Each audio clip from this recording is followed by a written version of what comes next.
প্রলয়ঙ্করী super cyclone আইলার তাণ্ডবের ক্ষত ১৫ বছরেও মোছেনি খুলনার উপকূলীয় এলাকা। দুর্যোগের পর শুরু হওয়া পুনর্বাসন কার্যক্রমে কিছু মানুষ ঘুরে দাঁড়াতে পারলেও এখনও বাঁধের উপর রয়ে গেছে অনেক পরিবার। ফিরতে পারেনি তাদের আসল বসত ভিটায়। আবারও আইলার মতো জলোচ্ছ্বাসের শঙ্কায় খুলনার উপকূলীয় এলাকার ২৫ লক্ষাধিক মানুষ। খুলনা থেকে রকিবুল ইসলাম মতির ২ পর্বের ধারাবাহিকের প্রথম পর্ব আজ। ৫৫ বছরের আতিয়ার সানা সুন্দরবনের উপর জীবিকা নির্বাহ করে থাকে। ভয়ঙ্করী সুপার সাইক্লোন আইলার তাণ্ডবে বসতভিটা হারিয়ে তার পরিবারের মাথা গোঁজার ঠাঁই হয়েছে সুতারখালী নদীর বাঁধের পাশে। এখন তারা জীবনযাপন করে নদীর জোয়ার ভাটার মধ্য দিয়ে। কষ্টের ভিতরে আছে, এই নদীর সাইডে আছে, এই জোয়ারে যখন ভাদ্র মাসে জোয়ার হয় তখন ঘরের ভিতরে পানি উঠে যায়। আবার ওই ভাটা হয়ে গেলে তখন আমরা ওই পানি কাকি দিয়ে দেখা যায় তক্তা দিয়ে কোনোরকম দিন কাটাতে। শুধু আতিয়ার নয়, তার মতো উপকূলে এখনও হাজার হাজার মানুষ বসবাস করছে বেড়িবাঁধের পাশে। সুপার সাইক্লোন আইলায় ভেঙে যায় ১.৫ লাখ ঘরবাড়ি, স্থাপনা, প্রাণ হারায় শত শত মানুষ ও গবাদি পশু।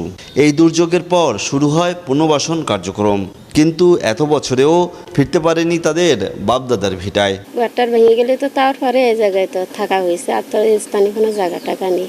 আইলায় একদম সর্বশান্ত আমরা, এখানে ঘর বাড়ি মিটে মাটা আমরা অপদা এসে বাস করছি। ক্ষতিটা এখনো মানুষ পুষে উঠতে পারি নাই আর কি। তবে এদিকে আইলা ও দুর্যোগে ক্ষতিগ্রস্ত এলাকার মানুষের ভাগ্যের পরিবর্তন না হওয়ার পিছনে স্থানীয় জনপ্রতিনিধিদের দোষারোপ করছেন ভুক্তভোগী এলাকাবাসী। জননেত্রী শেখ হাসিনার যে বরাদ্দগুলো আমাদের এলাকায় দেয় বা আসে, চেয়ারম্যান, মেম্বার বা এমপি মহোদয় দিয়ে যেগুলো পাঠায়, সেগুলো আসলে ঠিক মতো বন্টন হয় না। যে টাকা মাননীয় প্রধানমন্ত্রী আমাদেরকে দিছে, যদি সেই হারে কাজ হতো তাহলে আমাদের সুতারখালী ইউনিয়ন আজকে আমরা পিচের ওপর দিয়ে আমরা এখানে আমাদের পিচের কাজ থাকতো। Design, elegance, beauty. Sir pack করে দিব স্যার। এতটুকুতেই হবে। সেরা পণ্য সবার জন্য। স্থানীয় ইউপি সদস্য বলছেন, বেড়িবাঁধের বাইরে বিভিন্ন জায়গায় ঝুঁকিপূর্ণ অবস্থায় বসবাস করছে মানুষ। বড় কোনো ঝড় জলোচ্ছ্বাস হলে অনেক বেশি ক্ষতিগ্রস্ত হবে। তাদের নিরাপদে আনার জন্য কাজ করছেন তারা। কেয়ার মসজিদ নামক একটা জায়গা আছে, ওই জায়গার মসজিদের সামনে দিয়ে ওইখান থেকে কিছু লোক বাইরে আছে, বেড়িবাঁধের বাইরে।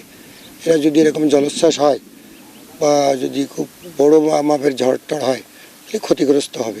তবে পানি উন্নয়ন বোর্ডের এই কর্মকর্তা বলছেন, ঝড় উপকূলীয় অঞ্চলের উপজেলাগুলোতেই বেশি আঘাত আনে, তাই গুরুত্ব দিয়ে সেসব জায়গায় মনিটরিংয়ের ব্যবস্থা করা হয়েছে। সুতারখালী এবং কালাবগি এরিয়া এবং কয়রার যে উত্তর বেতকাঠি, দক্ষিণ বেতকাঠি, এই জায়গাগুলো ভালনারেবল এবং এখানে আমরা আমাদের নজরদারিতে রেখেছি। তবে আইলা দুর্গত এলাকার মানুষের নিরাপত্তার পাশাপাশি যে কোনো দুর্যোগ মোকাবেলায় প্রস্তুত রয়েছে খুলনার জেলা প্রশাসক।